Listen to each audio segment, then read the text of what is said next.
একটা দল কতটা দুর্ভাগা হলে খেলা শুরু হওয়ার কিছু সময় আগে তাদের দলের অধিনায়ক ওয়ামাপের সময় চোট পেয়ে ম্যাচ থেকে ছিটকে যায়। এমনকি খেলা চলাকালীন তাদের সবচেয়ে দক্ষ গোলকিপারকেও মাঠ ছাড়তে হয় ইনস্ট্যান্ট ইনজুরির কারণে। দর্শক, অবিশ্বাস্য হলেও সত্যি এমন দুর্ভাগ্যটাই ঘটেছে বেলজিয়ামের সঙ্গে। এদিন আমেরিকার লস অ্যাঞ্জেলেসের সোফাই স্টেডিয়ামে সেমিফাইনাল নিশ্চিত করতে কোয়ার্টার ফাইনালে মুখোমুখি হয়েছিল শক্তিশালী স্পেন আর অভিজ্ঞতায় পরিপূর্ণ বেলজিয়াম। বেলজিয়ামে বিশ্বকাপে এসেছিল তাদের সোনালী প্রজন্মের শেষ চেষ্টা নিয়ে।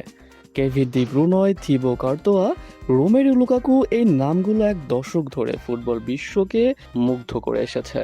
তাদের অভিজ্ঞতার দুর্দান্ত ফর্ম এবার বিশ্বকাপে বেলজিয়ামকে তুলে এনেছিল কোয়ার্টার ফাইনাল পর্যন্ত। স্পেন তাদের সহজ প্রতিপক্ষ না হলেও এমন দুর্দান্ত লাইন আপ থাকতে বেশ আত্মবিশ্বাসী ছিল বেলজিয়াম। তবে দুর্ভাগা বেলজিয়ামের দুঃস্বপ্নের খেলা শুরু হওয়ার কিছু সময় আগে থেকে। ওয়ার্ম আপে চোট পেয়ে ম্যাচ থেকে ছিটকে যান অধিনায়ক ইউরো টিলেমান্স। তবে ম্যাচে অধিনায়কের অনুপস্থিতিটা খুব একটা বুঝতে দেয়নি বেলজিয়ামের ফুটবলাররা। শুরু থেকে তারা স্প্যানিশ তরুণ তুর্কিদের সাথে চোখে চোখ রেখে লড়াই করতে থাকে। তবে প্রথম ধাক্কাটা আসে প্রথমার্ধের 30 মিনিটে। স্পেনের হয়ে দুর্দান্ত গোল করে দলকে এগিয়ে নিয়ে যান ফাবিয়ান রুইজ। এদিকে ঠিক 11 মিনিট পর শালেদে কেদেলিয়ার দুর্দান্ত ফিনিশিংয়ে সমতায় ফেরে বেলজিয়াম। তবে তাদের জন্য দ্বিতীয় দুঃসংবাদটা আসে প্রথমার্ধের বিরতির পর। এবার আসরে বেলজিয়ামের হয়ে দুর্দান্ত পারফর্ম করা নির্ভরযোগ্য গোলরক্ষক কর্তোয়াও চোট পেয়ে মাঠ ছেড়ে যান। বদলে গোলরক্ষক হিসেবে মাঠে নামেন সেনে লামেন্স। এদিকে এই গোলরক্ষক শেষ পর্যন্ত আর বেলজিয়ামকে বাঁচাতে পারেনি।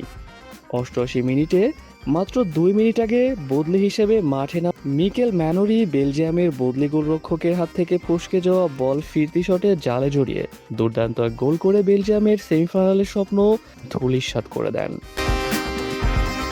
এদিকে এভাবে শেষ হয়ে যায় বেলজিয়ামের এক দশকের সোনালী প্রজন্মের গল্প। অন্যদিকে 2-1 ব্যবধানে ম্যাচ জিতে সেমিফাইনাল পা রাখে স্প্যানিশরা, যেখানে তাদের প্রতিপক্ষ এবারের আসরের সবচেয়ে শক্তিশালী দল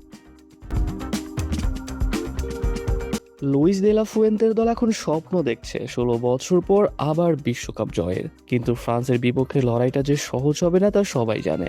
বাংলাদেশের ফুটবল প্রেমীদের জন্য একটাই প্রশ্ন, স্পেনের এই যাত্রা কি শেষ পর্যন্ত শিরোপা পর্যন্ত পৌঁছাবে? কমেন্ট বক্সে জানিয়ে দিন আপনার মূল্যবান মতামত। আর বিশ্বকাপের আপডেট পেতে আমাদের সাথেই থাকুন।